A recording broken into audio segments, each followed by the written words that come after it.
Et bienvenue pour une petite vidéo sur la Terre d'âme de dragon. Donc la Terre d'âme de dragon, le principe est simple. Vous allez arriver dans une zone qui va se faire par niveau de difficulté. Votre niveau en soi ne joue pas sur la difficulté. Et la puissance recommandée est totalement faussée. Donc on commence au niveau facile, il suffit de le faire une fois, de le passer une fois pour débloquer le normal, etc. jusqu'au niveau cauchemar. Donc le niveau cauchemar, comme vous pouvez remarquer, il conseille une puissance de 420 000. Ma puissance est à 270 000 là, mais je le passais déjà à 240 000.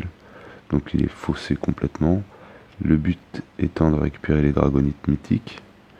Voilà, donc là il y a un peu de tout et de n'importe quoi. Et la seule chose qui est vraiment importante, c'est ce qu'il y a là. Voilà, si vous arrivez à faire un groupe des 4 pièces, c'est vachement bien. Après, il faut avoir le groupe de 4 pièces avec les attributs aléatoires qui intéressent le personnage et qu'en plus ça permette de d'aider sur les capacités du personnage. Donc là, les effets spéciaux quoi. Donc moi par exemple là j'ai des trucs avec ingénieur ou trucs comme ça me sert strictement à rien, voilà, mercenaire. Voilà. Donc ça, tout ça, ça me sert à rien. Donc je vais aller en chercher quelques-unes. On sait jamais si j'ai un coup de chance. Pas ça. Voilà, niveau cauchemar, entrée. Donc je rappelle que les 420 000 de puissance, c'est totalement faussé. Il n'y a jamais eu besoin de ça. Je pense qu'avec déjà 230, 220 000, ça passait. Je me rappelle plus exactement à combien j'étais, mais j'avais pas besoin de 240. 420, pardon. Hop, facile.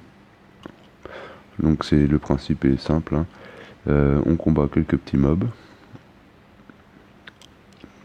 qui sont vraiment pas si compliqués.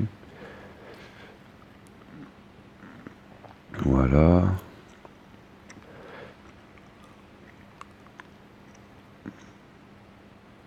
Ça, c'est fait.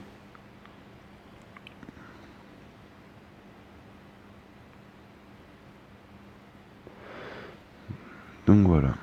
Il ne reste plus qu'un cachet là.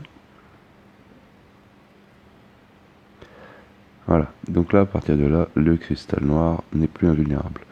Tant que vous le touchez pas, ça s'arrête. Vous pouvez aller faire un petit tour, vous pouvez aller manger, faire une petite pause. Il n'y a pas de problème. Dès que vous lui mettez un coup, il y a un boss moche qui apparaît. Donc ça, c'est un méchant. Le principe suivant est simple, c'est que 3 de nos classes à nous, les classes qu'on utilise nous, voilà, vont nous attaquer juste derrière. Sur les 3 classes, il y a un seul perso qui a vraiment des vies. Il faut le cibler, il faut se rendre compte duquel c'est, donc là ça va être le mercenaire. Il faut se débarrasser des 2 autres rapidement pour être tranquille. Voilà. Donc là, mon but c'est surtout pas le mercenaire, c'est les 2 autres. Si j'arrive à faire les 2 autres, je peux facilement terminer le truc.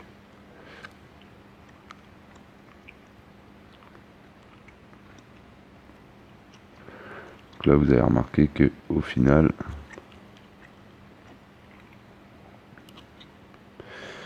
je m'en suis bien sorti, voilà. On a presque rien fait. Et puis alors maintenant c'est du cadeau. Il suffit de combattre un mercenaire. Donc terminé. Donc là c'était le mercenaire. Après on peut tomber sur tout et n'importe quoi. C'est ce qu'il y a de plus chaud.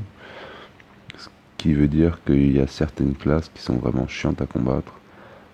Pour moi la plus chiante à combattre c'est celle de mon petit chef là. Petit chef Lynn. Donc c'est l'ingénieur. Parce qu'il en invoque de tous les côtés, que tu peux pas mettre ton perso en auto, que tu peux pas. Et qu'en plus, ces petits coins-coins là, ça a de la vie. Et ça te poursuit partout, c'est assez chiant. Donc, bien se méfier parce que là, le mercenaire, ça donne une idée, une idée un peu faussée, comme quoi tout est facile, mais c'est pas vraiment le cas. Donc là, c'est cadeau. Donc voilà comment on fait pour passer, très facilement d'ailleurs, cette zone-là.